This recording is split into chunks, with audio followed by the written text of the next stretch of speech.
और मैं इस वक्त की एक बड़ी खबर बता दूं, जिस तरह से कांवड़ यात्रा में शुद्धता को लेकर हिंदू संगठन मांग कर रहे हैं, वहीं दूसरी तरफ ये जो बयान सियासी आए हैं, इसके बाद अब जो बड़ा फैसला लिया गया वो आपको बताऊं। मुजफ्फरनगर प्रशासन ने ऑपरेशन दृष्टि चला दिया।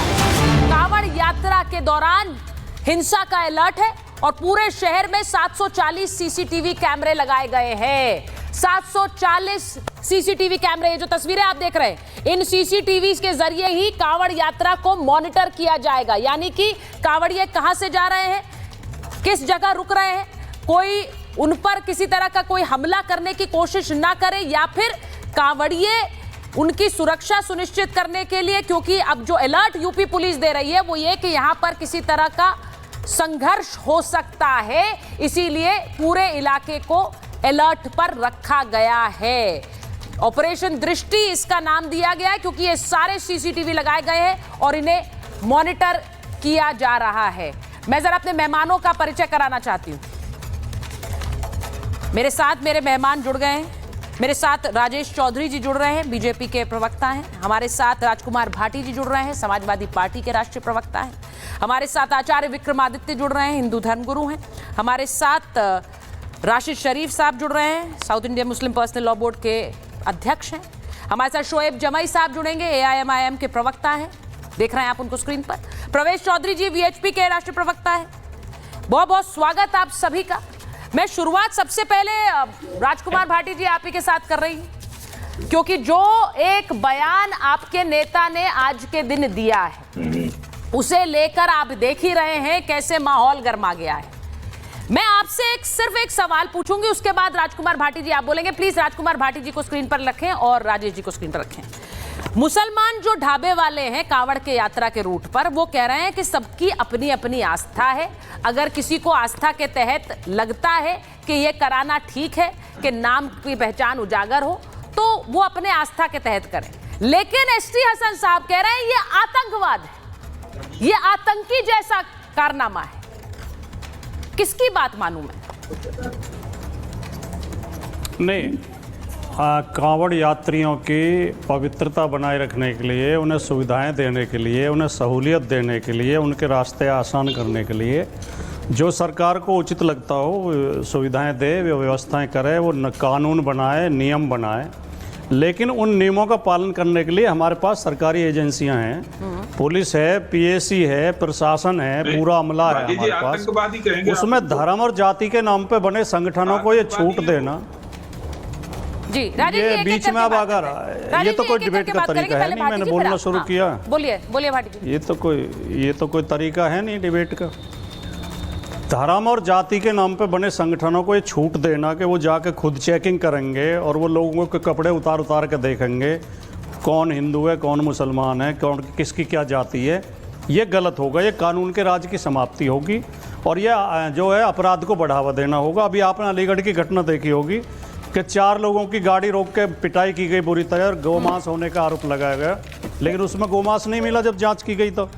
और 2016 में प्रधानमंत्री के हमारे नरेंद्र मोदी जी द्वारा दिया हुआ बयान भी आपको याद होगा कि कुछ लोग हैं दिन में तो गोरक्षक बन जाते हैं और रात में अपराध करते हैं। इन गोरक्षकों के रूप में बहुत सारे गुंडे भी घूम रहे हैं।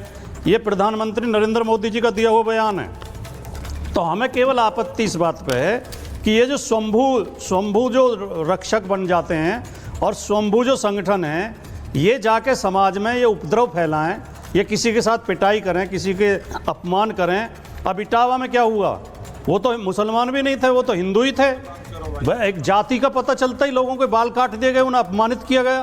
तो जो इस तरह की चीज़ों को बढ़ावा दिया जा रहा है वो गलत है, इन पर रोक लगनी चाहिए। ठीक है भाटी जी, आपने जो बात कही कि ये गलत है, मैं भी इस तरह से इस पूरे मामले में जो सबसे बड़ी नजर हमारी बनी हुई थी वो इसी बात पर, क्योंकि बार बार ये कहा जा रहा था कि भाई कपड़े उतरवा कर चेकिंग की गई। आपके ST हसन साहब भी यही कह रहे हैं, ओवैसी साहब भी यही कह रहे हैं।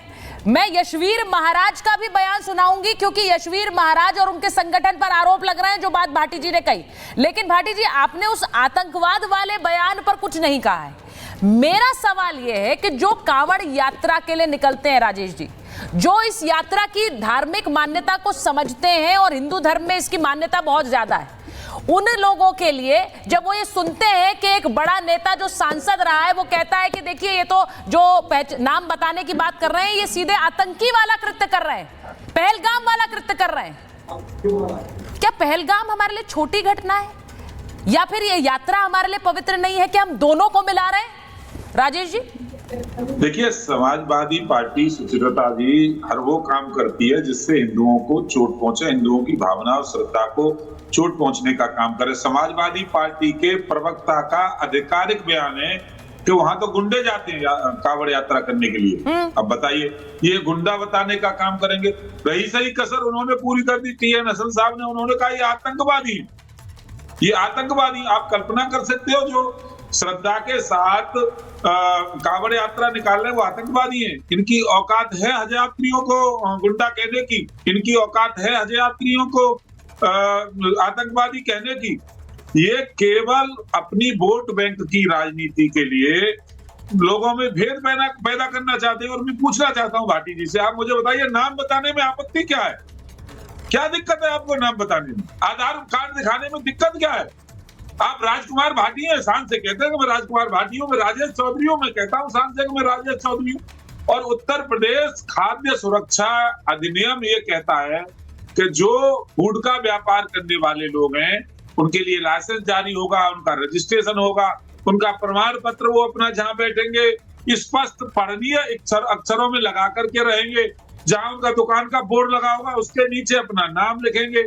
भाई आप पंडित जी ढाबा चलाएंगे, हमें कोई आपत्ति नहीं है, नीचे स्माइल, अरे आप चलाओ ना इस्लाम ढाबा, किसने रोका है? अल्लाह के नाम पर रखो, किसने रोका है? नबी के नाम पर रखो, किसने रोका है?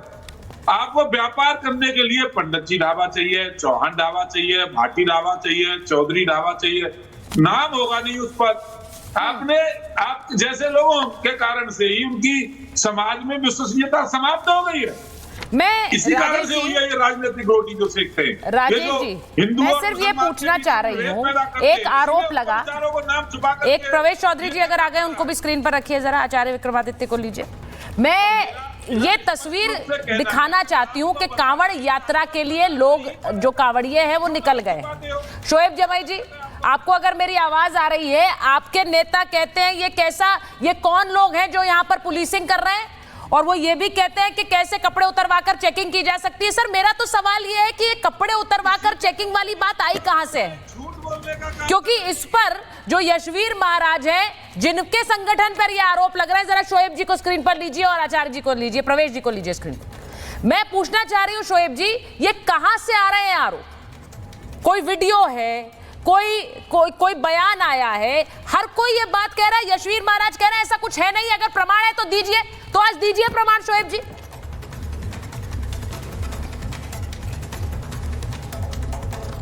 देखिए सुचारिता जी, जब कोई व्यवस्था करनी होती है उस समय पुलिस जब